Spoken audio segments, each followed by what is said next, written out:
Welcome to Guide Guru. We hope this video helps. You start by confirming your Godot version and backing up the project folder. This prevents accidental loss.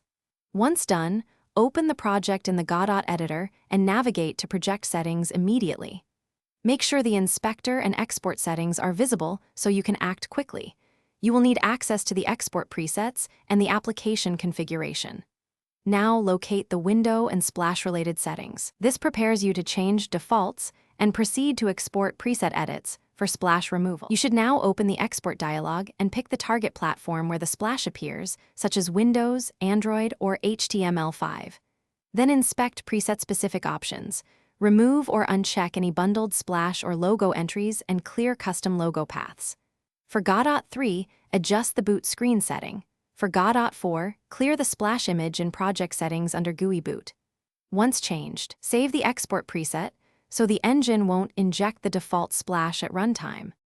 You finish by exporting a fresh build and testing it on an unmodified device or an incognito browser session to confirm the splash is gone.